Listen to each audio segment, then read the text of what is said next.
Oriente Médio em Revista. Um panorama do noticiário sobre o que acontece nos países da região. Apresentação de Júlia Caldas e André Lobão. Comentários de Bruno Lima Rocha. Ao vivo, no canal do jornal O Coletivo no YouTube.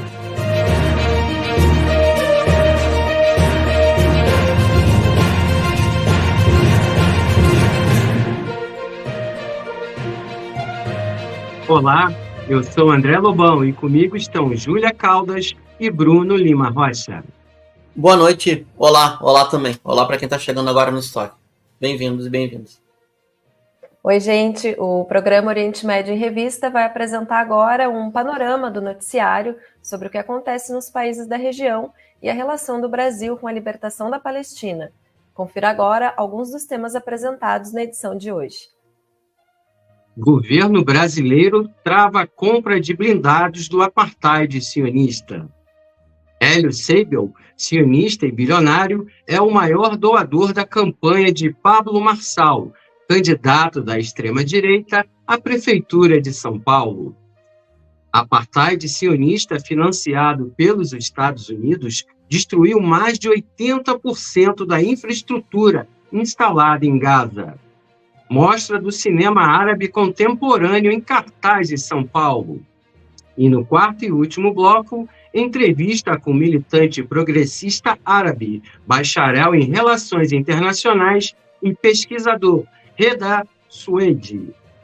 É importante dizer que o Oriente Médio em Revista está sendo transmitido de forma simultânea nos seguintes canais: Oriente Médio em Revista, O Coletivo, A Voz Trabalhadora, GGN, Canal da Geopolítica, Brasil de Fato, Rio Grande do Sul e aos sábados no canal da revista Fórum. Curta e compartilha o Oriente Médio em Revista em suas redes. E agora, o nosso momento do editorial.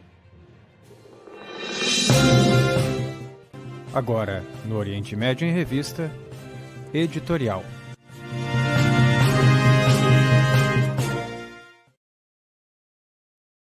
O sionismo consolida seus laços com a extrema-direita brasileira.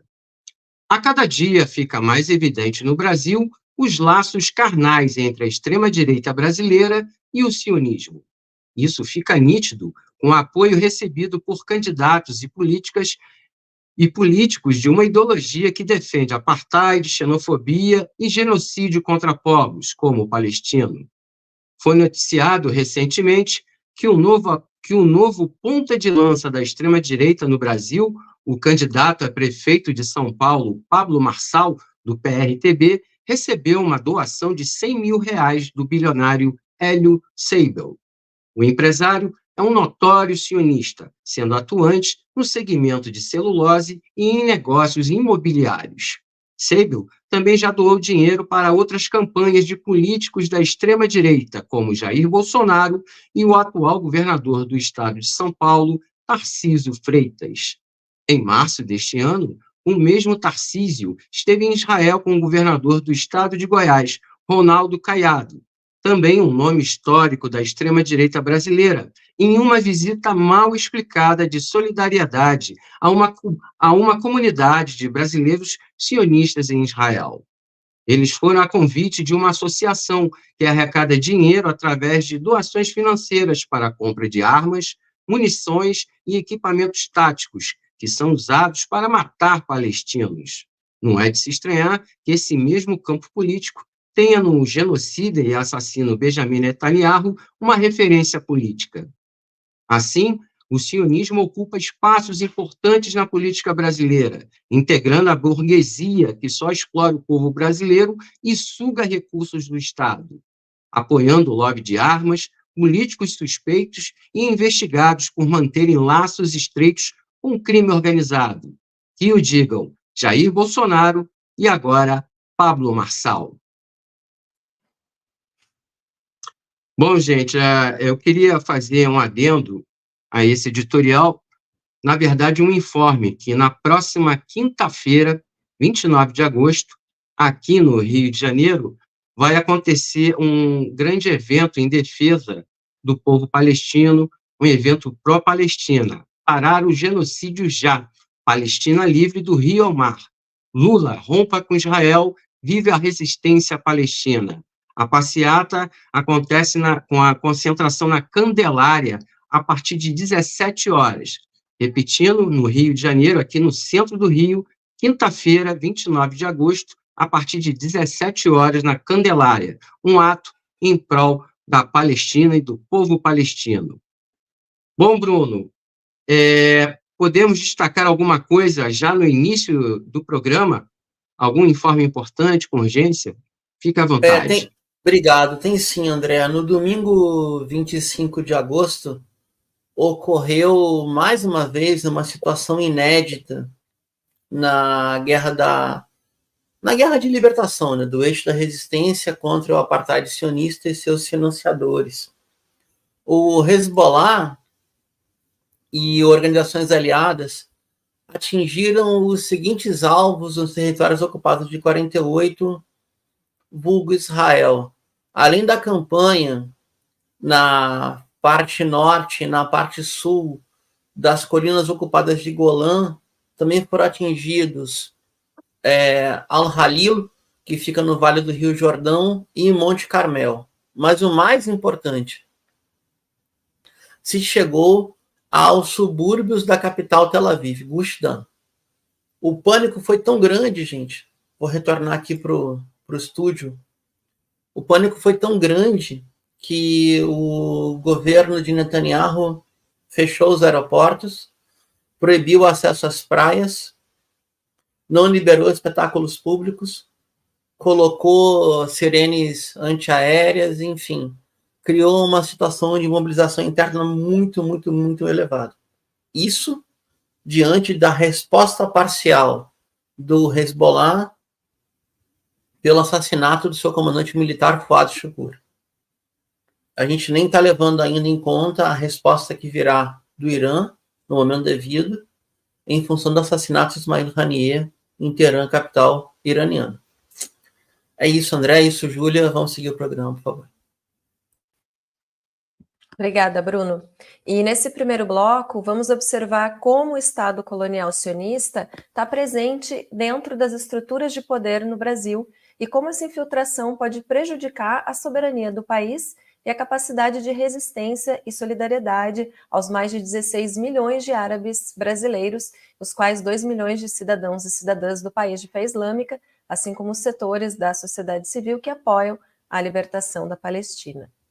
E a primeira notícia, a Comissão de Organização do 11º Congresso da FEPAL convoca a Assembleia de Mulheres Brasileiras Palestinas. A Comissão de Organização do 11º Congresso da Federação Árabe Palestina do Brasil, a FEPAL, está convocando uma Assembleia Especial de Mulheres Brasileiras Palestinas para a escolha de delegadas e debates sobre o futuro do movimento no país. Podem participar brasileiras palestinas de qualquer parte do país. A Assembleia vai ocorrer em formato virtual e pode eleger 10 delegadas, além de um número indeterminado de observadoras. As inscrições podem ser feitas pelo link fepal.com.br. O 11º Congresso da FEPAL será realizado de 20 a 22 de setembro em São Paulo e promete ser o maior encontro da palestinidade já realizado no Brasil. Bem, Júlia, Hélio Seibel, sionista e bilionário, é o maior doador da campanha de Pablo Marçal, candidato da extrema-direita suspeito de estar vinculado ao PCC. A fonte é o Diário do Centro do Mundo e a Folha de São Paulo. O empresário sionista e bilionário Hélio Seibel, cofundador do Grupo Ligna e acionista de empresas como Léo Madeiras, Klabin e Dexco, fez uma significativa doação de R$100 mil para a campanha de Pablo Marçal, do PRTB, à Prefeitura de São Paulo. Essa contribuição é a maior já recebida pelo influenciador digital, ao lado de uma com valor igual feita por Elvio Paulo Ferro Filho, outro nome de peso no cenário empresarial de São Paulo. Seibel, que divide o controle do Grupo Ligna com seu irmão Salo Seibel, ocupa atualmente o cargo de vice-presidente do Conselho de Administração da Dexco, empresa conhecida pelas marcas Deca e Duratex. Sua influência e participação no setor empresarial brasileiro são notáveis, e essa doação reforça seu interesse em apoiar candidatos que compartilham as suas visões políticas, no caso, de extrema-direita. Mas não foi a primeira vez que Seibel investe em campanhas políticas. Em 2022, ele doou mais de R$1.300.000 para diversos candidatos, demonstrando uma clara preferência por nomes alinhados ao bolsonarismo. Júlia? Entre os beneficiários de suas contribuições estão Tarcísio de Freitas, do Republicano, Ricardo Salles, do Novo, e o próprio Jair Bolsonaro, do PL. Além deles, os sionistas Mônica Rosenberg, do Novo, e Eni Ozico Kier, do Podemos, também receberam apoio financeiro de Seibel. A ligação entre a família do empresário e a campanha de Marçal se estreita ainda mais por meio de Alex Seibel, filho de Hélio. O herdeiro é próximo de Felipe Sabará, coordenador do plano de governo do COUT, e ambos são cofundadores da Arcá, uma instituição sem fins lucrativos. Essa relação indica uma conexão mais profunda entre os apoiadores e a estratégia de campanha do influenciador. Marçal, que busca conquistar o eleitorado bolsonarista, enfrenta a concorrência direta de Ricardo Nunes, do MDB, atual prefeito e apoiado pelo ex-presidente. Apesar desse desafio, ele conseguiu arrecadar mais de R$540 mil em doações até o momento. A maior parte dessas contribuições são de valores abaixo de R$10 mil, com exceção das doações expressivas feitas por Hélio e Elvio. Em suas redes sociais, o candidato de extrema-direita tem solicitado doações para sua campanha, buscando ampliar sua base de apoio entre o público e empresários. Segundo a Folha, o influenciador digital tem mantido conversas com outros empresários, na tentativa de atrair mais apoio financeiro e consolidar a sua candidatura. Bom, agora a gente vai chamar um vídeo mentiroso de Pablo Marçal, citando a Guerra dos 6 Dias em 1967. Solta aí, Alan.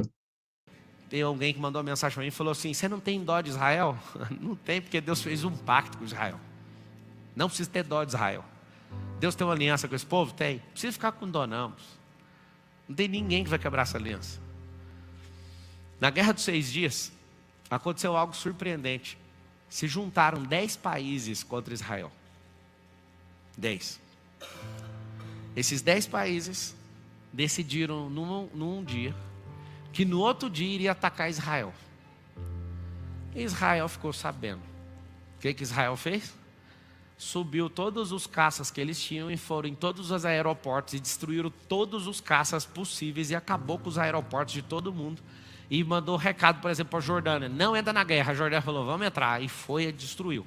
Resumo da guerra foi o seguinte: 900 mortos do lado de Israel, 15 mil mortos dos outros países. 45 caças de Israel foi abatido, das 10 nações, 450. E há relatos, inclusive no YouTube, de desespero de pessoas que estavam entrando por terra e começaram a brigar com pessoas de 3, 4, 5 metros de altura. Vocês sabem o que é isso? Eu não vou falar que eu não estava lá, mas eu sei quem era.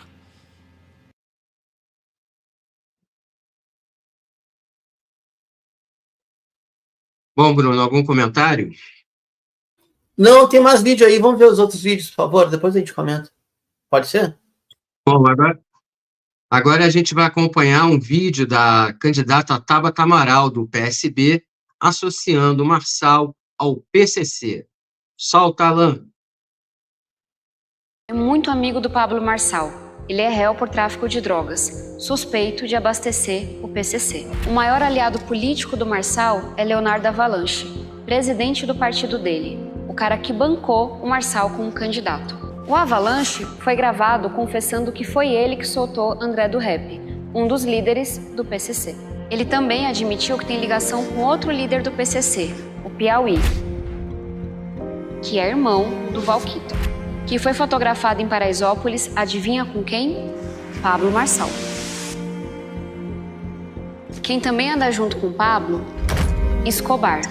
Escobar e o sócio dele, Júlio César Pereira, vulgo Gordão, estão sendo investigados por trocar carros de luxo por cocaína, em um esquema com Francisco Chagas de Souza, conhecido como Coringa, preso por ligação com o PCC. Tem uma figura que liga todos esses elementos. Tem uma coisa que todos eles fazem. Eu não vou permitir que a nossa cidade caia na mão dessa gente.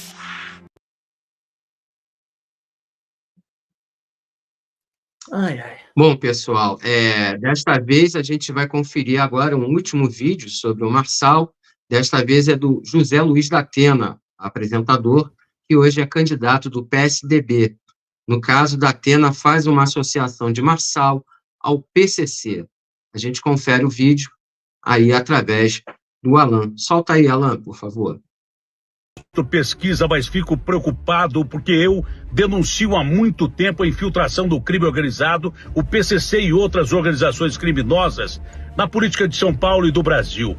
E o senhor Pablo Marçal é bancado por um presidente de um partido que é o sujeito que se gaba por aí, que soltou o André do Rap da cadeia, que tem ligação também com o Piauí, que é outro criminoso perigoso e importante na cadeia de comando do PCC, que foi solto de Catanduvas, presídio de segurança máxima em progressão de pena. É irmão do Valquito, que tem até foto com o Pablo Marçal. E assessores dele, um deles de nome Escobar, e um outro sujeito que são suspeitos de trocar cocaína por carro de luxo com um tal de Coringa, que está preso e é do PCC.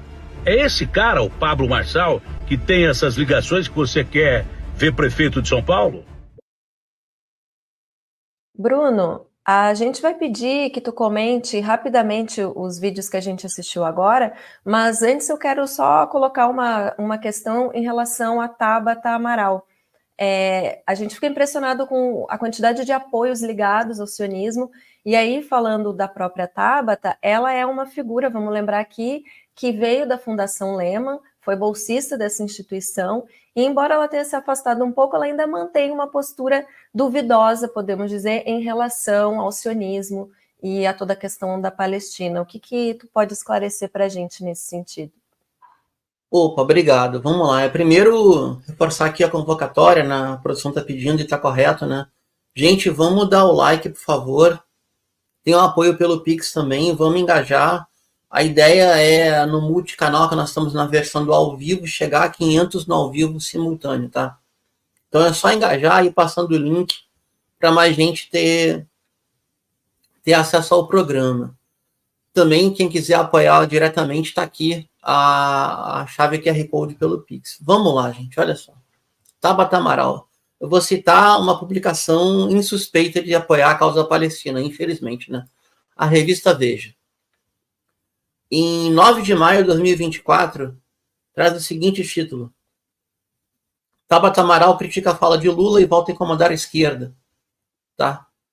A deputada federal Tabata Amaral, do PSB, B de bola, pré-candidata à Prefeitura de São Paulo, criticou a declaração em que o ex-presidente Luiz Inácio Lula da Silva comparou a ofensiva de Israel contra os palestinos em Gaza ao Holocausto.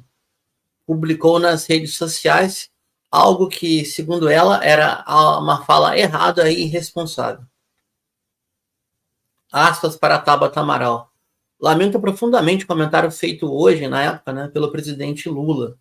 Comparar a guerra atual ao Holocausto, no qual 6 milhões de judeus foram sistematicamente assassinados pelo regime nazista, é errado e irresponsável. Precisamos sim de um cessar-fogo urgente na Palestina e da liberação dos reféns israelenses. O número de vítimas é inaceitável, mas falas como essa só alimentam com mais ódio essa tragédia e nos afastam de seu fim.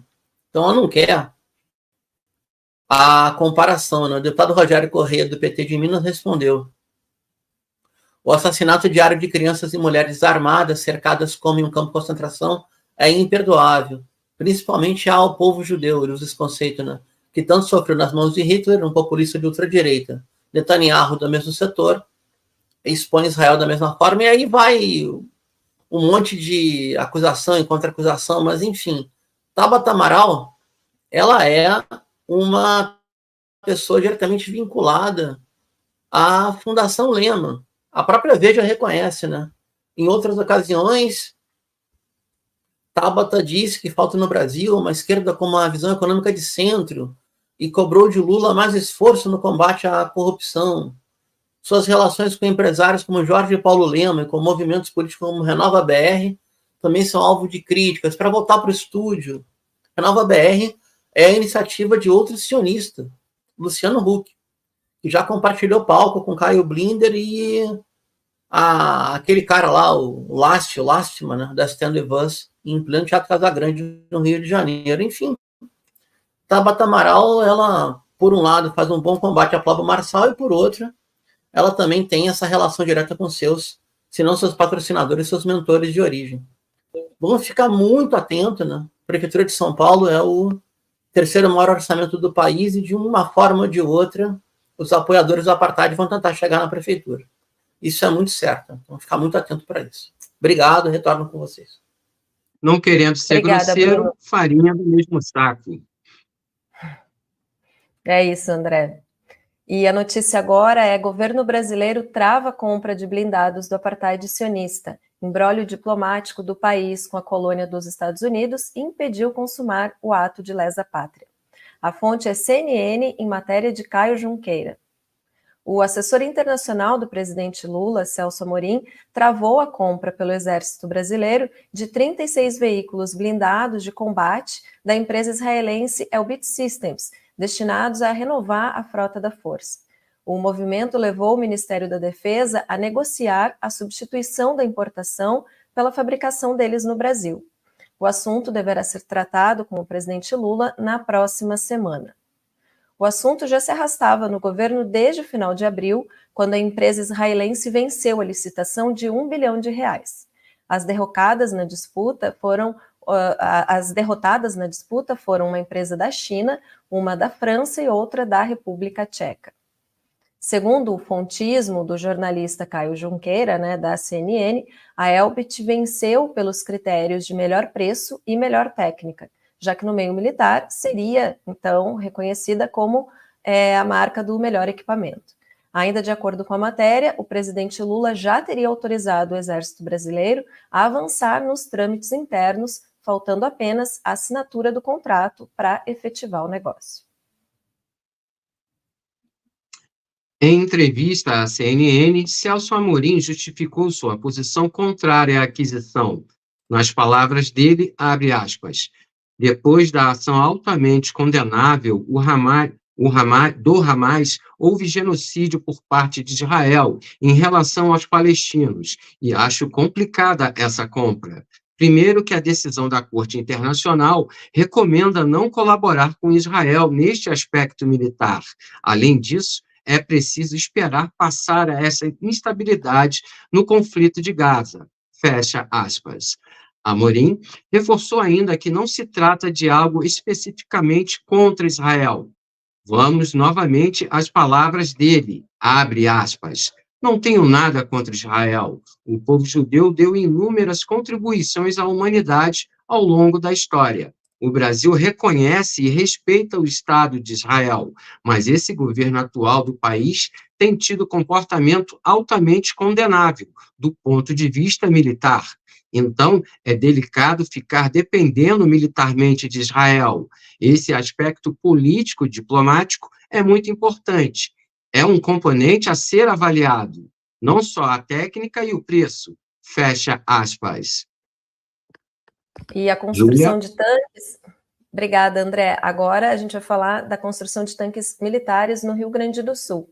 Diante da resistência, então, de Amorim, o ministro da Defesa, José Múcio Monteiro, negociou com os israelenses que os tanques fossem construídos em uma fábrica da empresa no Rio Grande do Sul.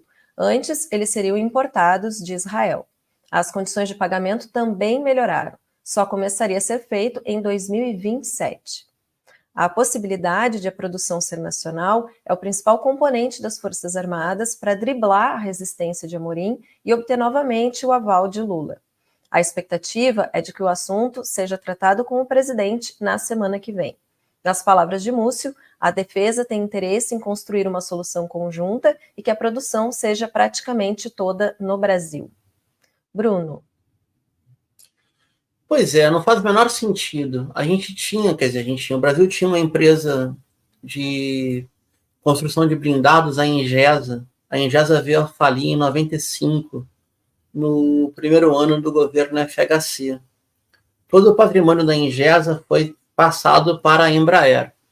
A Embraer, que é uma empresa de capital aberto, mas que o governo tem votos de Minerva, poderia, com a encomenda dos blindados que vão ser fabricados supostamente no Rio Grande do Sul pela empresa acionista, poderia construir os blindados ou então criar um parque militar, um parque bélico para esses blindados. A outra situação que não tem a menor explicação, mas não tem explicação nenhuma, é a situação da empresa Avibras. A Avibras não tem uma saída, a Avibras fechou, quebrou, né? O pessoal está há 2 anos sem salário, fica em Jacareí, também no Vale do Paraíba. Tem uma ação civil pública movida pelo Sindicato Metalúrgico São José dos Campos, que tem como base também Jacareí. Então, o sindicato pede o seguinte para a Justiça catou: que o governo atue na manutenção de empregos, regule os salários, defenda a soberania, já que é um setor estratégico do armamento bélico, produzindo mísseis e foguetes militares, por exemplo. O que eu não entendo, quer dizer, não entendo ou não aceito, é que o alto comando brasileiro prefira comprar tanques israelenses do que pegar essa verba e reinvestir em tecnologia nacional, ampliando, reconstruindo o parque bélico no Vale do Paraíba. O Brasil já construiu blindados, não precisa comprar sistema de armas do apartheid para ter uma força móvel, não seria cavalaria moderna, cavalaria de blindados. Isso é uma vergonha. Eu espero que não se realize nenhum ato nem outro, nem que compre o tanque pronto, que é a vergonha da vergonha. Aí sim, o fazendão, né, vende soja e compra tanque. E menos ainda se instale essa fabricação na filial da Elbit em Porto Alegre, na verdade. Porque aí vai ter uma enxurrada de agentes de defesa israelense transitando no Brasil e impondo suas condições de segurança. Aí se a repressão anti-palestina já é alta, por exemplo, no Brasil, para algumas atividades, vai ser mais alta ainda. Qualquer uma das soluções é péssima para o país. Obrigada, Bruno. A gente vai agora para um rápido intervalo e já voltamos.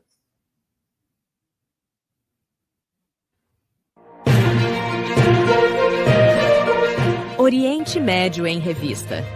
Um panorama do noticiário sobre o que acontece nos países da região. Apresentação de Júlia Caldas e André Lobão. Comentários de Bruno Lima Rocha. Ao vivo no canal do jornal O Coletivo no YouTube.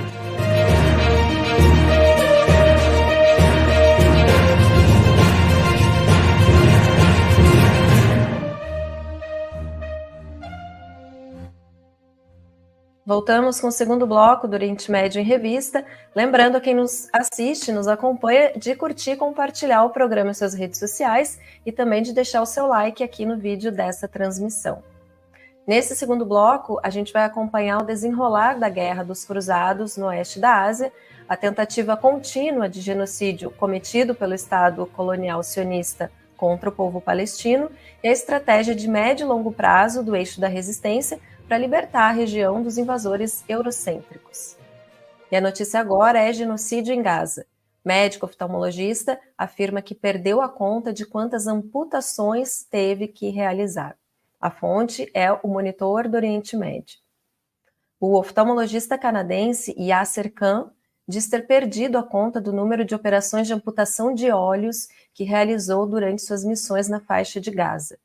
O relato foi compartilhado por ele em formato de vídeo nas redes sociais, no qual ele descreve sua experiência durante o período em que esteve na faixa de Gaza, entre dezembro e março. Na gravação, o médico detalhou que as amputações ou eviscerações de olhos não são uma ocorrência normal em sua área. Ele também observou que a maioria dos pacientes que passaram por esse processo cirúrgico de remoção dos olhos tinham entre 2 e 16 anos de idade. Desde outubro do ano passado, a entidade sionista matou mais de 40 mil palestinos na faixa de Gaza.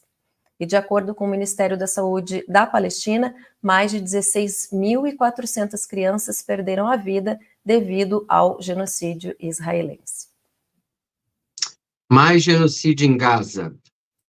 Apartheid sionista, financiado pelos Estados Unidos, destruiu mais de 80% da infraestrutura instalada e prejuízos passam de 60 bilhões de dólares. A fonte é o Monitor do Oriente Médio. Ao menos 80% dos edifícios na faixa de Gaza foram destruídos pela ofensiva militar de Israel, segundo o assessor do Secretariado-Geral da Organização das Nações Unidas, Abdallah al-Dardari. Em entrevista a uma rede de TV, al-Dardari reiterou que a devastação abarca uma série de estruturas construídas e financiadas pela ONU, como a usina de dessalinização de água em Khan Yunis, cujas obras custaram 55 milhões de dólares. O assessor das Nações Unidas, que também é administrador assistente e diretor regional do Programa das Nações Unidas para o Desenvolvimento, advertiu que as perdas materiais chegam à escala de 50 a 60 bilhões de dólares. Segundo ele, o número exato das perdas somente poderá ser estimado após um cessar-fogo, mediante uma perícia abrangente de engenharia in loco, voltada a planejar os eventuais esforços de reconstrução. Al-Dardari descreveu a crise em Gaza como uma catástrofe sem precedentes. É isso, André. E o Hamas não aceita o controle do aparato militar sionista nos corredores Filadélfia em Rafah, ao sul de Gaza, e Netzarim, que corta o território em 1/3. A fonte é o portal Al-Mayadin. O Hamas rejeitou firmemente o controle contínuo de Israel sobre os corredores de Filadélfia e Netzarim e a passagem de Rafah na faixa de Gaza, segundo o alto funcionário da organização, Osama Hamdan. Ele enfatizou que a resistência palestina exige medidas práticas em relação ao que foi previamente acordado e não mais negociações, observando que o Hamas ainda não recebeu uma resposta definitiva sobre a posição israelense. O responsável palestino afirmou que o movimento se recusa a receber informações através dos meios de comunicação social, como vem acontecendo, e informou os mediadores que espera ouvir diretamente deles que a ocupação israelita concordou com o que foi anunciado. As negociações relativas a um cessar-fogo em Gaza e ao acordo de troca de prisioneiros estão em curso na capital egípcia, o Cairo, e deverão continuar nos próximos dias. Quanto ao papel dos Estados Unidos, Hamdan indicou que os estadunidenses estão interessados em espalhar uma atmosfera positiva sobre as negociações, a fim de apoiar a candidata presidencial democrata e vice-presidente Kamala Harris em sua campanha eleitoral. A Casa Branca afirmou anteriormente que foram feitos progressos nas negociações do Cairo, classificando como imprecisos os relatórios de que as negociações estavam próximas do colapso. A preocupação dos Estados Unidos com uma guerra regional, segundo o responsável do Hamas, está ligada aos cálculos eleitorais e ao declínio da influência norte-americana em nível global. Bruno, a análise do responsável do Hamas é a mesma que a gente vem falando aqui rotineiramente no programa. A pressa dos Estados Unidos parece se criar um trunfo eleitoral para a candidata democrata. Já a lentidão de Netanyahu é apostar que Trump vai ganhar a eleição no Império e dar carta branca para Tel Aviv fazer o que bem entender. É por aí a situação? Exatamente, André. E é um pouquinho mais complicado do que a gente imagina. Eu, por obrigação profissional, eu acompanhei toda a Convenção Democrata, não todos os momentos, mas os momentos mais importantes da Convenção do Partido Democrata. Tomei o cuidado de ver no original da transmissão estadunidense, para não ter nenhum problema de tradução. E no discurso final, Kamala Harris fala com todas as letras. Nós precisamos garantir, eles, né, que os Estados Unidos sigam tendo a maior e mais letal máquina de guerra do planeta.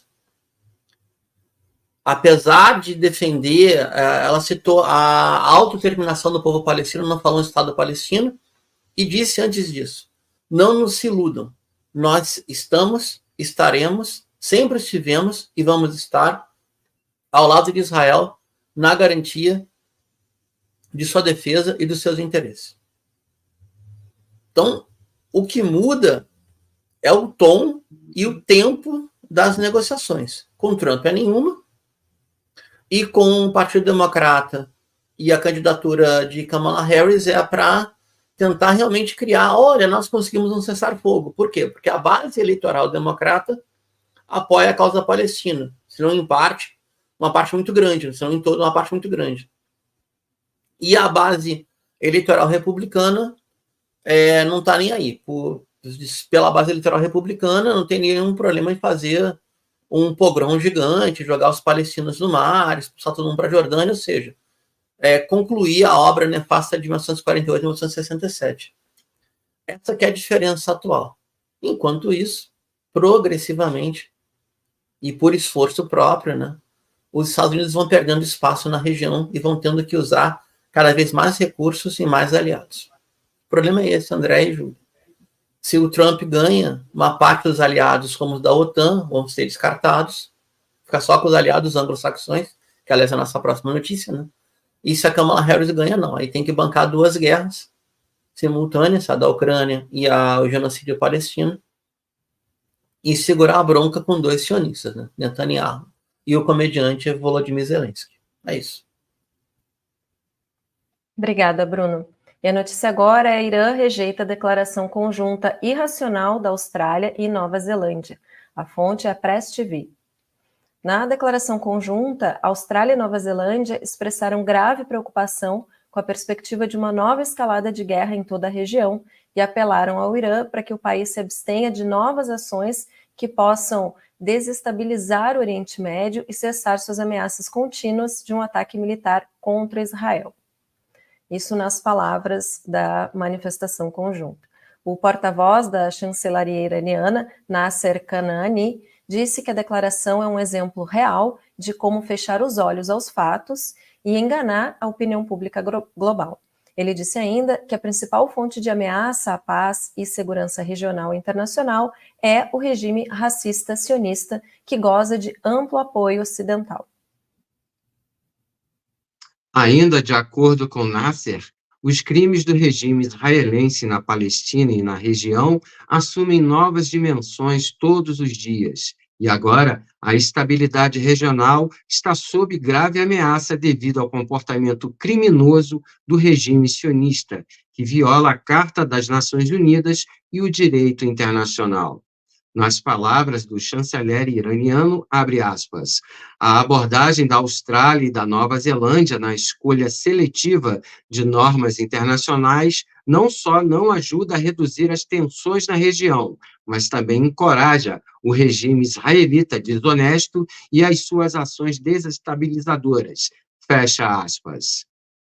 Bruno, a classe média brasileira vê com muita simpatia a esses dois países, Austrália e Nova Zelândia, ex-colônias britânicas na Oceania. Ambos os países sempre foram aliados da Inglaterra e dos Estados Unidos, participaram de todas as guerras coloniais e hoje são parte da estratégia global do Império. Por que essa imagem não atinge a opinião pública brasileira? É uma pergunta importante, né? Quando a gente vai estudar as relações internacionais, tem uma linha que é chamada construtivista, que aborda discursos, posicionamentos subjetivos, dimensão cultural, e como parcelas de um país se enxerga no outro. Seria uma forma moderna e contemporânea de colonialismo. Aí você pensa na Nova Zelândia, aí tem aquela imagem idílica de um país que fez acordo com a população originária, aí o rugby, os All Blacks e companhia. Pensa na Austrália, os bonachões, que vivem como surfistas e usam tem uma relação muito próxima com o oceano, por exemplo. Isso é tudo uma grande bobagem. Embora seja real por um lado, é uma grande bobagem por outro. Austrália, Nova Zelândia, Canadá, Grã-Bretanha e Estados Unidos fazem parte da Aliança Anglo-Saxã, o chamado sistema 5 olhos. Se alguém tiver alguma curiosidade para entender o que é isso, tem até uma série em plataforma de streaming, Pine Gap, aportuguesando P-I-N-E, Gap, G-A-P, mesmo daquela marca lá de roupa, Pine Gap. Dê uma olhada, tem várias séries australianas falando sobre a influência e presença da espionagem eletrônica dos Estados Unidos em seu continente. Que a Austrália é um continente insular, uma ilha gigante.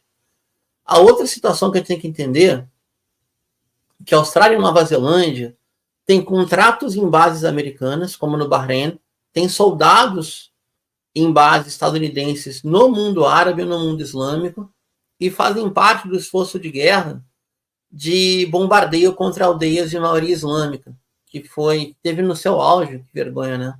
No governo de um filho de um queniano de fé islâmica, Barack Hussein Obama. Obama era conhecido como Homem-Drone, o presidente que mais autorizou bombardeios não tripulados na história dos Estados Unidos. A Austrália e Nova Zelândia são mais um exemplo de hipocrisia e colônias avançadas, no caso na Oceania, projetando o poder no Mar do Sul da China e no Pacífico Sul.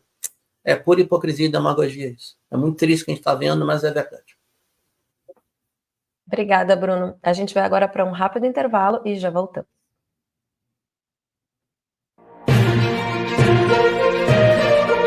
Oriente Médio em Revista. Um panorama do noticiário sobre o que acontece nos países da região. Apresentação de Júlia Caldas e André Lobão. Comentários de Bruno Lima Rocha. Ao vivo no canal do jornal O Coletivo no YouTube.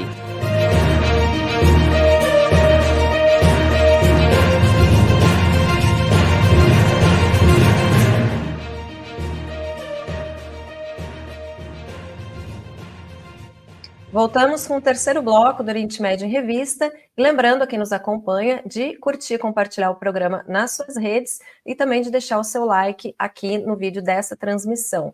Aproveitando, a gente pede também para quem quiser colaborar com o programa pelo Pix, que aparece aqui na tela. E agora a gente vai, nesse terceiro bloco, para as editorias de Cultura, Economia e Esporte.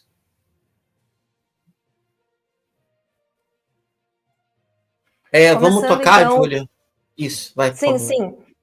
Vamos começar com o nosso bloco de sessão cultural. Então, começando com a notícia Cinema Árabe Contemporâneo em cartaz em São Paulo. Na próxima quinta-feira, 29 de agosto, começa a 19ª Mostra Mundo Árabe de Cinema no Cinesesc, em São Paulo. O evento segue até o dia 4 de setembro e contará com a apresentação de 11 filmes inéditos e uma estreia mundial. São filmes que retratam a produção cinematográfica contemporânea de países do Oriente Médio e do Norte da África, com foco no contexto social, nos conflitos e nos questionamentos que marcam o dia a dia das pessoas e das personagens. A mostra contará com um debate e com a participação do diretor português Carlos Gomes, que promove a estreia de O Poeta Rei. A mostra é uma realização do Instituto de Cultura Árabe e do Serviço Social do Comércio, com o patrocínio da Câmara de Comércio Árabe-Palestina, da Casa Árabe e do Instituto do Sono. Além da exibição dos filmes, haverá um debate no domingo, dia 1º de setembro, logo após a apresentação do filme Um Fardo, que será exibido às 17h30. O debate será mediado pela diretora editorial da editora Tabla, Laura Di Pietro, e terá a participação da deputada federal Sâmia Bonfim, do PSOL, e do coordenador adjunto do Núcleo Trans da Unifesp, Renan Quinalha. Também, nesta mostra, o diretor português Carlos Gomes, de O Poeta Rei, acompanhará a estreia mundial do filme no sábado, dia 31 de agosto, também a partir de 17h30. Este documentário faz uma viagem pela história do poeta rei Al-Mutamid, que administrou o território do sul da Península Ibérica no século XI. O filme que abrirá a programação da mostra será O Professor, no dia 29 de agosto, às 20h, com ingressos gratuitos distribuídos a partir de 18h30. O Professor é uma produção da Palestina, Catar e Reino Unido, dirigida por Farah Nabulsi. A produção retrata um professor palestino que busca se recuperar após um incidente trágico que envolveu seu filho em meio a uma tensa realidade do conflito. A diretora britânico-palestina já foi indicada ao Oscar pelo curta-metragem The Present, de 2020. Júlia? E a 19ª edição da mostra também homenageia e celebra os 20 anos de trajetória do Instituto da Cultura Árabe e o centenário de Aziz Absaber, geógrafo, cientista e intelectual brasileiro, falecido em 2012 e presidente de honra do ICA Árabe. A programação completa da Mostra Mundo Árabe de Cinema está disponível nos sites icaarabe.org e anba.com.br. Agora, a gente vai para o nosso bloco de economia.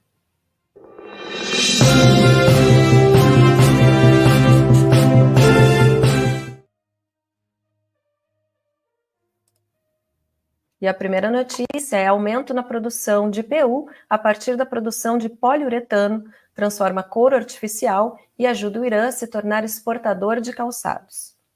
Segundo o vice-ministro da indústria do Irã, Mohammad Mehdi Baradaran, até recentemente era comum o país importar o poliuretano, mas atualmente eles são exportadores de PU. De acordo com Rasul Shahjari, produtor de calçados na capital Teherã, o país poupou até 300 milhões de dólares em gastos em moeda forte por ano, ao aumentar a sua produção local de PU, reduzindo assim importações. Segundo o empresário, os produtos que usam solas de PU fabricadas no Irã são atualmente vendidos para grandes mercados como a Turquia. Já segundo a Associação das Indústrias de Calçado do Irã, o país produz cerca de 270 milhões de pares de sapato por ano, embora as estimativas internacionais coloquem o número em aproximadamente 176 milhões de pares. As vantagens comparativas do Irã para o desenvolvimento da indústria têxtil. Uma exposição da indústria têxtil foi realizada recentemente em Teherã, com a participação de empresas nacionais e internacionais, para apresentarem suas capacidades, trocarem os últimos avanços na indústria e discutirem possibilidades de investimento, negócios e comércio. O desenvolvimento da indústria têxtil no Irã tem várias vantagens, principalmente o acesso fácil às matérias-primas. 50% das necessidades de algodão da indústria são fornecidas internamente, embora esse número fosse de 100% até 2 décadas atrás. Quanto à seda, mais de 50% das necessidades do país são produzidas internamente, o que se traduz em 330 toneladas de fio. A existência de abundantes recursos de petróleo e gás e a capacidade petroquímica do país são algumas das vantagens para a produção de fibras sintéticas. Vou dar sequência aqui, André. Obrigado. E lembrando, né? A economia iraniana aparece nesse programa porque é o único país soberano que dispõe uma parcela do seu orçamento para libertar a Palestina. Se mais países fizessem o mesmo, mais países teriam a associação econômica apresentada nesse programa. É simples assim. Quer aparecer com muita modéstia na seção de economia do Oriente Médio em Revista? Coloque o seu orçamento à disposição para libertar o povo palestino do jugo que já tem mais de 100 anos, a começar pelo Império Britânico. Última notícia. Produção de trigo aumenta até 100% em algumas províncias iranianas. Isso é muito importante, tá? O Ministério da Agricultura do Irã comunicou que a produção de trigo na província de Golestan, nordeste do país, duplicou este ano em comparação com os números divulgados no final da última época de colheita. Segundo o Ministério, as compras nacionais totais de trigo atingiram 11,51 milhões de toneladas, desde que começaram no início de abril, um aumento de 16% em comparação com o mesmo período do ano anterior.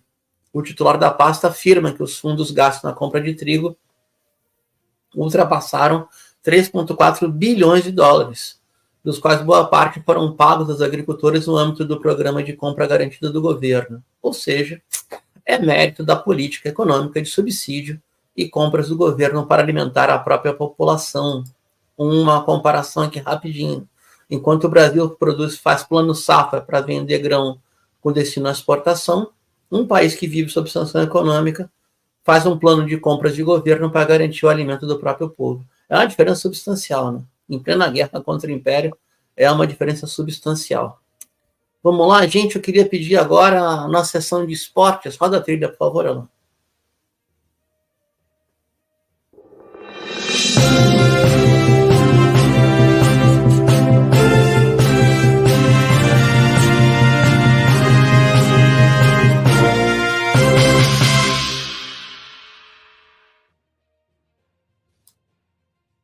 Vamos lá, gente. A hora da admiração, né? Divide tela, por favor, se for possível. Muito chato ficar sozinho em tela. Obrigado. Então, vamos apresentar o Zurkhaner. Zurkhaner é a Casa da Força. É uma prática milenária, antiquíssima. Não é uma tradição árabe, é uma tradição persa, que tem uma origem na invasão do território por forças estrangeiras. Ganhou muita ênfase durante a invasão mongol. E hoje seria uma espécie de reserva cultural dos esportes de combate do Irã, sejam eles tradicionais ou modernos. Tem um vídeo para a gente rodar, por favor? Pode rodar, Alan? É possível? Vamos lá?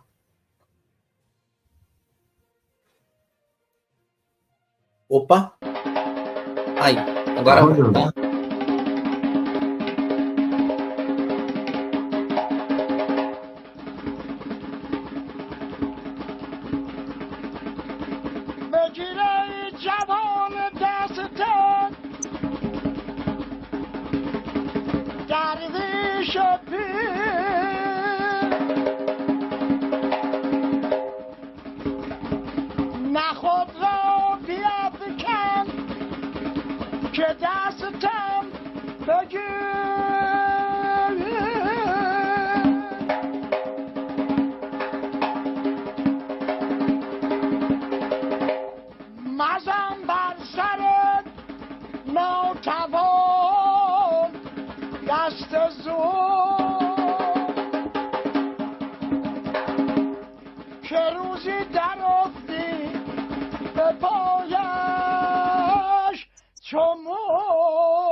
A gente pode retornar, por favor, aos pouquinhos. Opa! Vamos lá, gente. Isso é muito importante, muito antigo. O Zurkhaner, como é chamado, é a Casa da Força. Não é só para o corpo, também para a alma e para o espírito. A gente pode fazer a interpretação que é o antigo clube esportivo tradicional iraniano. A era anterior até a islamização, a era do zoroastrismo e do mitraísmo. Os atletas treinam rigorosamente com música ao vivo, né, tocando zarb, que é um tambor persa. São poemas épicos, né? O Shahnameh, a obra-prima do livro Ferdowsi. Ou seja, são poemas épicos da formação da antiga Pérsia. O Zurkani começou como uma forma de resistência durante a invasão no século VII e criou uma espécie de liga de sociedades secretas para libertar a Pérsia.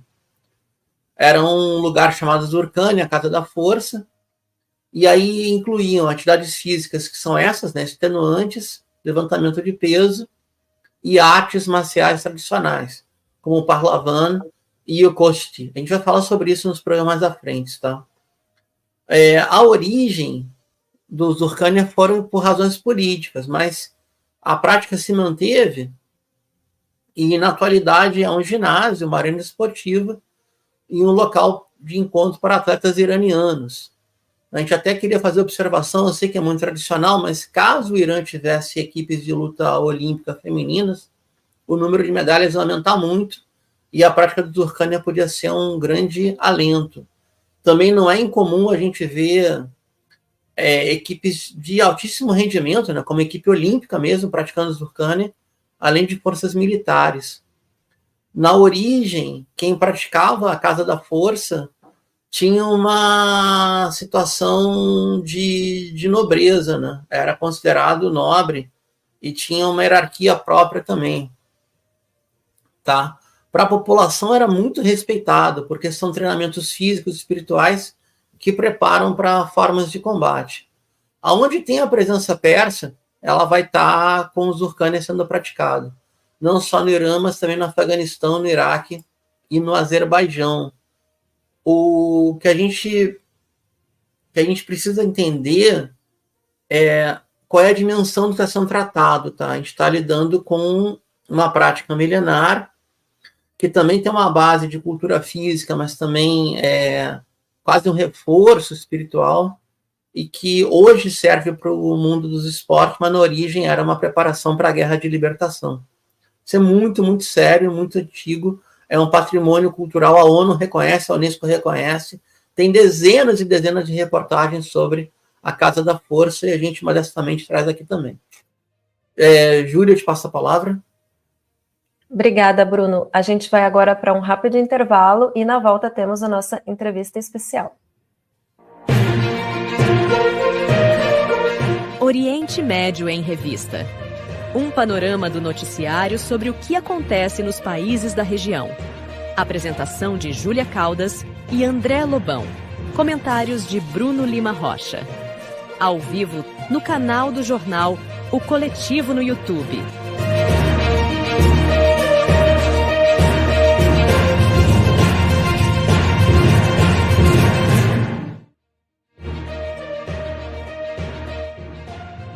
Voltamos com o quarto bloco do Oriente Médio em Revista e lembrando a quem nos acompanha de curtir e compartilhar o programa nas suas redes sociais, também de deixar o like aqui no vídeo e de colaborar com o programa pelo Pix que aparece aqui na tela.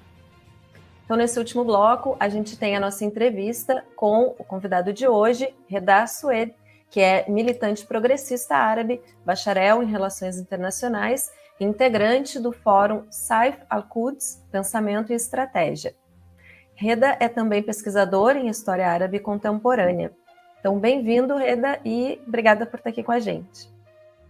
Boa noite, Júlia. Boa noite, André, Bruno, telenautas. Obrigado pelo convite.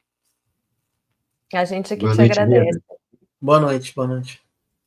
Reda, eu vou iniciar então a nossa conversa e eu gostaria de te ouvir a respeito de como se forma o mundo árabe, né, depois da luta contra o acordo Sykes-Picot e dois momentos fundacionais, né, a libertação do que hoje é a Síria, na revolta contra o mandato francês, e depois com a grande revolta árabe na Palestina ocupada pelo mandato britânico.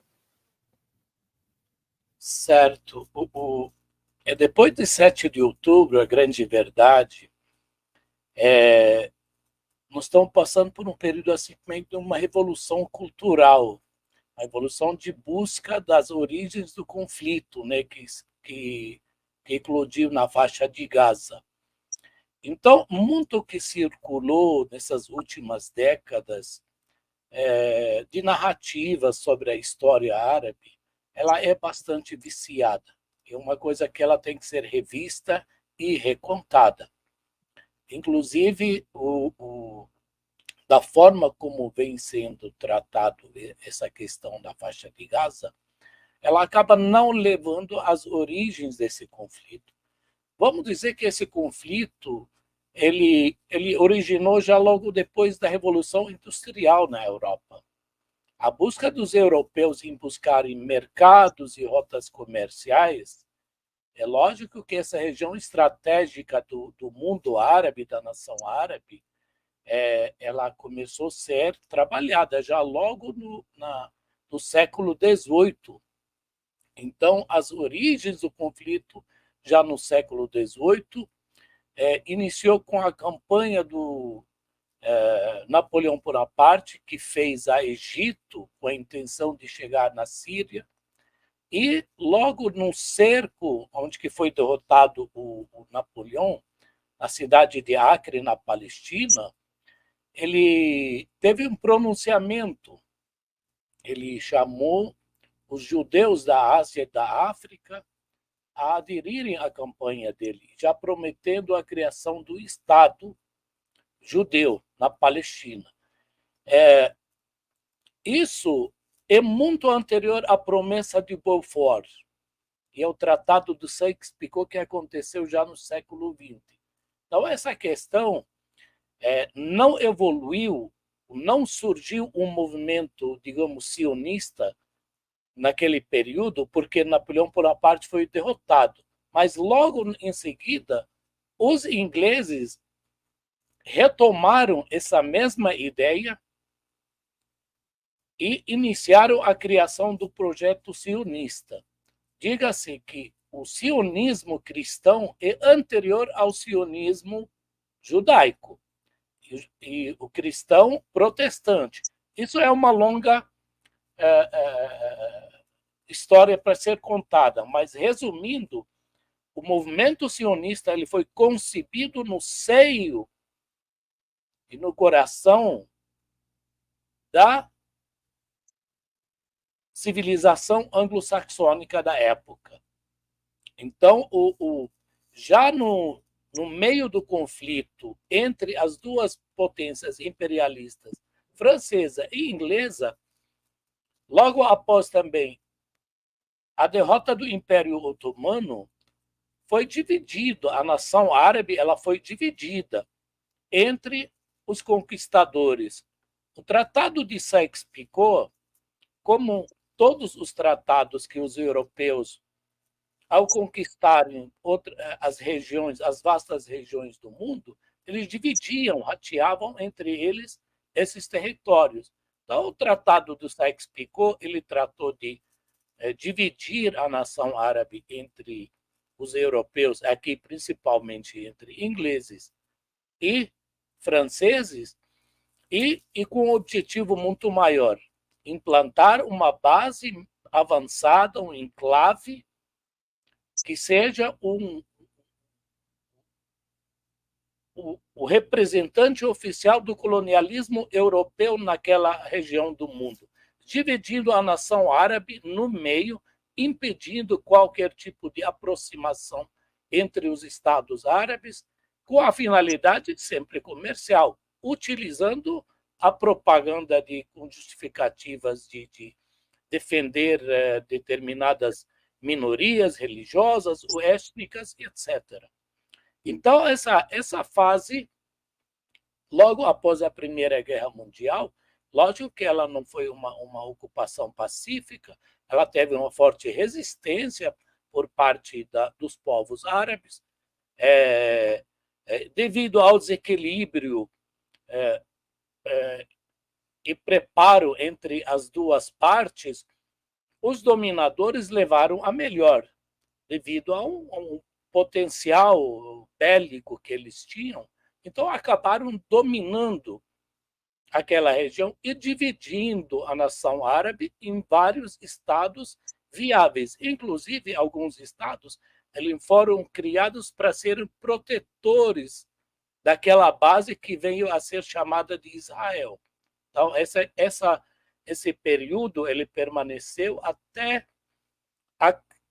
a Segunda Guerra Mundial, quando eclodiu a Segunda Guerra Mundial, onde tivemos o domínio total do imperialismo inglês e francês, estabeleceram governos fantoches que assumiram o poder nesses países e praticamente quem dirigia de fato as economias desses países eram representantes das potências ocidentais que permitiam o saque das suas riquezas, principalmente a riqueza do petróleo, e impedindo também qualquer tipo de economia, o intercâmbio comercial entre essas nações.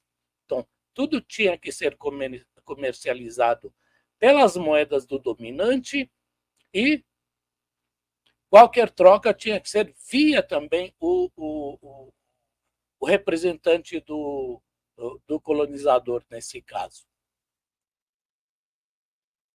Reda, tudo bem? Tudo.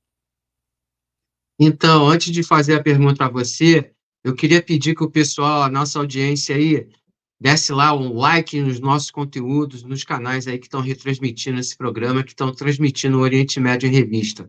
Vamos lá, deixa seu like, pessoal, é muito importante aí para a divulgação do programa nas redes aí. Vamos curtir também e, claro, nos ajudar apoiando aí com o seu Pix, que é muito importante para a continuidade desse projeto e desse programa. Bom, Reda, ainda nesse tema, dando sequência histórica, qual foi o papel do Egito após a Revolução de 1952 e o que representou a traição dos acordos de Camp David em 1978? Obrigado. Então, André, nós, logo após a Segunda Guerra Mundial, nós tivemos esse período em que foi criado o Estado de Israel. Esse aqui foi que meio um choque, né, no mundo árabe, a negligência dos governantes árabes que foram empossados pelos ingleses e franceses diante da entrega de uma parte da nação árabe para o sionismo, o movimento que foi criado pelos colonizadores europeus. Então, era natural que vir a acontecer uma rebelião, uma recusa, uma não aceitação desse fato que aconteceu na Palestina. Então, o Egito, de fato, eclodiu uma revolução liderada pelos oficiais egípcios, sob o comando do Jamal Abdel Nasser. Então, esse aqui foi o início de um período chamado do panarabismo, onde o Egito ela iniciou uma série de rebeliões também que aconteceram no mundo árabe, nas nações árabes, contra os governantes empossados pelos colonizadores. Então, a fase dessa do Egito foi uma fase riquíssima. Ela abriu as portas não só nos países árabes, mas em toda a África, Ásia, inclusive América Latina. Ela influenciou muito os movimentos de libertação nacional. Na nação árabe, a influência principal e maior foi a Revolução da Argélia, contra a ocupação francesa, que foi vitoriosa. Essa é uma delas. E influenciou também o surgimento da Revolução na Líbia, na Síria, no Iraque. Então, o arabismo teve a sua fase, digamos assim, a fase dourada. Ela conseguiu avançar muito em matéria de libertação nacional. Teve várias tentativas de unificação das nações árabes, nacionalistas. O confronto com o imperialismo e alguns estados árabes que permaneceram sob o domínio dos ingleses ou dos seus representantes, como no Sudão, no Iêmen, tá? Então, e inclusive na Palestina. Então, a OLP ela foi uma sequência desses atos ali. Ela foi criada para aglutinar, agrupar não só os palestinos na luta pela libertação da Palestina, mas todos os árabes e também os simpatizantes internacionais na luta. Então, o objetivo da OLP era ela liderar a luta pela libertação da Palestina, tendo a participação de todos os jovens árabes que queriam se inserir na luta. Esse período teve avanços econômicos bastante significativos, tanto no Egito como nas outras nações, mas, lógico, o cerco econômico provocado pelo imperialismo, as retaliações, todas essas práticas que a gente vê hoje, que está acontecendo contra os países que divergem da política norte-americana, também no passado você tinha a mesma prática. Não há nenhuma novidade nisso. O Egito, nós conseguimos tantos êxitos até a morte do Nasser. A morte do Nasser, nós começamos a viver o declínio do movimento nacional árabe. Então, todo aquele sonho, todos aqueles avanços, conquistas que se conseguiu, a chegada do Anwar Sadat ao poder e as assinaturas dos acordos de Camp David, ele abriu a porteira para o retorno do colonialismo, do imperialismo, aqui já sob o comando dos Estados Unidos da América.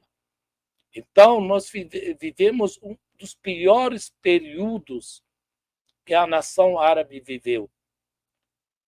E iniciou com as guerras, logo após a assinatura dos acordos de Camp David.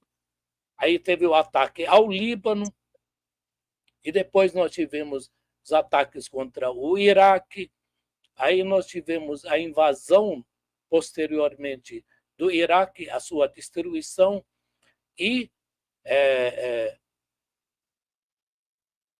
logo veio depois a Primavera Árabe, que foi uma obra americana, anglo-saxônica, que teve a Irmandade Muçulmana como um instrumento para controlar a nação árabe, sob o comando da Turquia, do Erdogan. Então, esse período em que se conseguiu praticamente destruir os países nacionalistas, tipo a Líbia, a guerra anterior também, uma década atrás, a Argélia tinha passado por uma experiência semelhante. A Líbia foi destruída, o Egito foi retirado também e entregue à Irmandade.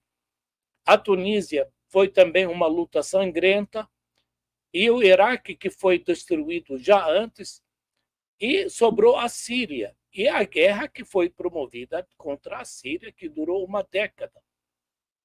Então, você tinha a última trincheira contra esse avanço imperialista, era a Síria.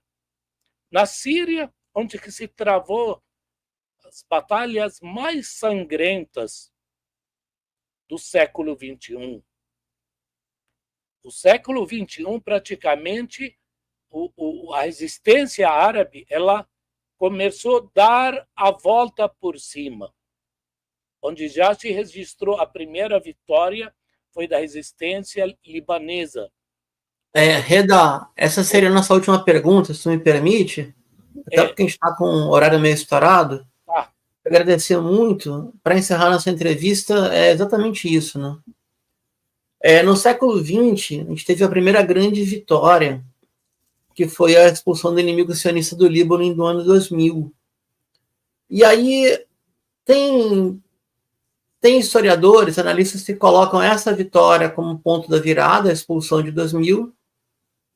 Tem outros que colocam como a vitória de 2006, na guerra de 2006 contra o Líbano, de 31 dias de bombardeio ininterruptos, que os sionistas não conseguiram entrar por terra e foram repelidos.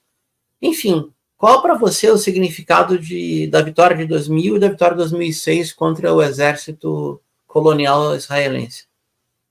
É verdade, os historiadores, cada um conta a seu modo. A gente fala assim que a derrota dos sionistas, ela já começou em 82, quando eles ocuparam a capital Beirute e começaram a sofrer as derrotas. E foram recuando, então a existência libanesa ela já começou ali. Em 2000, ela culminou com a derrota, a primeira derrota, uma retirada assim, humilhante, sem nenhum tipo de acordo. Em 2006, eles tentaram retomar a iniciativa de que eles estão em condições de manter a hegemonia. Foram derrotados novamente em 2006.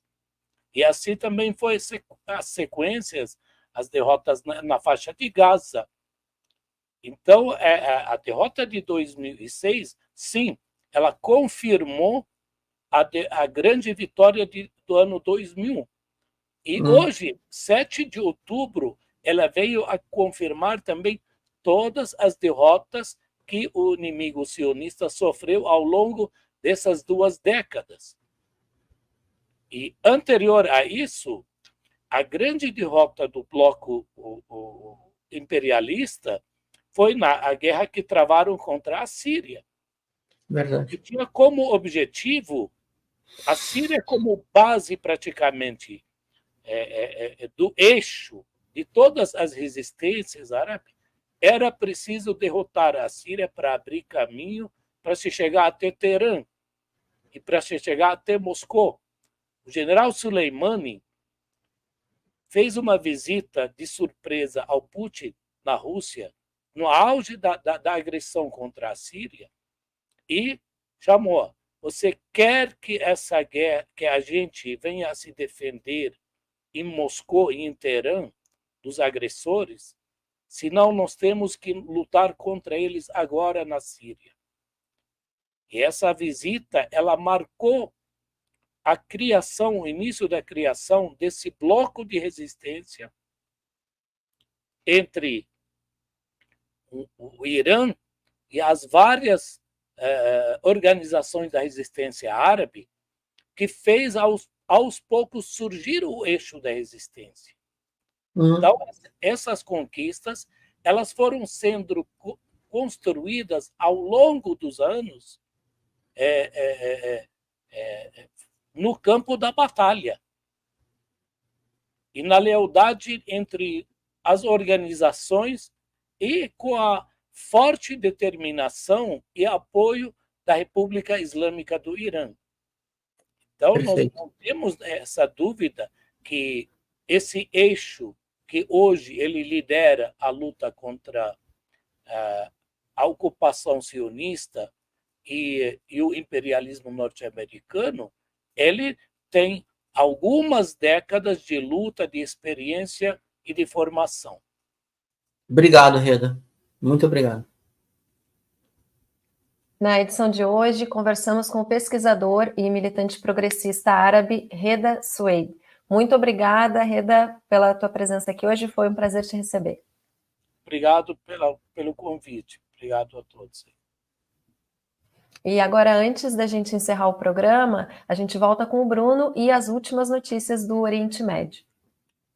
Então, Júlia, vamos lá. Eita, que mania de ter tela única. Divide tela, gente, por favor, né? Obrigado. Então, no sábado 24 de agosto, a Marinha Iemenita fez mais um gesto fundamental. O que aconteceu? O navio petroleiro de bandeira grega, Sonion, pertence a uma empresa que tem um acordo, um contrato de fornecimento de petróleo para o Estado sionista.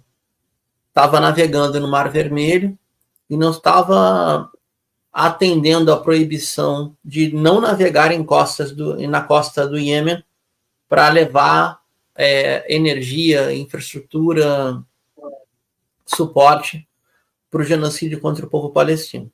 O que aconteceu? O petroleiro foi avisado para recuar, não recuou, houve um cerco ao petroleiro. Tranquilo, Alan, tudo bem. A tripulação foi retirada, o petroleiro foi explodido. Está afundando no Mar Vermelho. Isso é um gesto concreto. Um drone iemenita vale mais do que 200 discursos do Erdogan na Turquia. Eu falo isso aqui, eu falo isso em rede na Rispan TV faz pouco tempo. Tem mais uma notícia importante também, tem mais duas, na verdade. Um choque de versões, né? Costuma-se dizer que na guerra a primeira vítima é a verdade. O Estado sionista disse que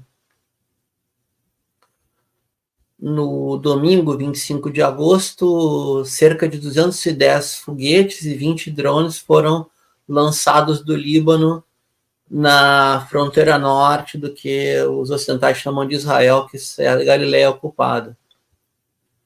O Hezbollah respondeu que não, está errado. O próprio Saed Nasrallah, que é o secretário-geral da resistência islâmica no Líbano, que é o Hezbollah, disse o seguinte: nosso plano inicial era lançar 300 mísseis, mas foram 304. Dessa maneira, o inimigo não pôde abater o volume do ataque. Traduzindo, eles estavam esperando 200, foram enviados 340, e aí foram driblados os radares e o domo de ferro e o estilingue de Adão lá que eles costumam usar. Agora a gente vai fazer uma conversa com os gênios, com o J, com aqueles que associam o eixo da resistência com o salafismo, ou Al-Qaeda e seu racha, o Daesh. Então vamos lá, quem é o terrorista? O terrorista é quem combate a Al-Qaeda? Não pode ser, né? Então todo mundo que tem uma trajetória de combate à Al-Qaeda e ao Estado Islâmico, vulgo Daesh, tem que ser louvado, correto? Por quê? Burkina Faso, um país da África. A Al-Qaeda África lançou um ataque hoje, no dia de hoje. A gente está no ao vivo aqui, no dia 27 de agosto. Mataram 100 pessoas em Burkina Faso, na localidade de Barçalogo, a 80 quilômetros da capital do país. A Al-Qaeda reivindicou a responsabilidade pelo ataque, afirmou em um comunicado que obteve o controle total sobre uma posição da milícia popular. A cidade é estratégica porque é a base de operações que as forças de segurança de Burkina Faso têm usado para combater os terroristas da Al-Qaeda, de modo a não permitir que se aproximem de Ouagadougou, que é a capital do país. Agora eu fiquei púrpura, gente. Agora vai até o final assim mesmo, não tem problema. O computador aqui deu pau, fiquei púrpura. Vamos lá, pessoal, vamos falar português aqui. Os gênios da polícia, os gênios que ficam operando com relatório reservado no Mossad, tem que ser muito, muito, muito desinformado. Eu ia falar uma besteira, não vou falar no ar aqui, para associar o eixo da resistência com os seus inimigos estratégicos. A Al-Qaeda é uma inimiga estratégica, inegociável, com o eixo da resistência, assim como é o Daesh em todas as suas filiais. Então, aqueles que, alegando relações com organizações do eixo da resistência, prendem brasileiros e prendem brasileiros de origem árabe por apoiarem quem quer libertar a Palestina e combater a Al-Qaeda, na prática está apoiando a Al-Qaeda. Então, vocês estão de parabéns, isso foi uma ironia, tá? Enquanto isso, a África subsaariana sofre nas mãos dessa organização terrorista que também é financiada na origem pelos Estados Unidos. Desculpe meu computador, eu fiquei púrpura aqui no final, vamos para o encerramento do telejornal. Obrigada, Bruno. E essa edição do Oriente Médio em Revista fica por aqui. Esperamos você em nosso próximo episódio aqui no canal. O nosso programa conta com a produção técnica e jornalística de Alan Camargo, André Lobão, Bruno Lima Rocha, Christopher Dallalana, Juan Carvalho e Júlia Caldas. Aproveitamos para convidar você que nos assiste a curtir e compartilhar nosso programa em suas redes sociais e também a deixar o seu like aqui no vídeo desta transmissão. O Oriente Médio em Revista é uma realização do Instituto Cultura, Comunicação e Educação Popular, o ICEP. Boa noite e até a próxima.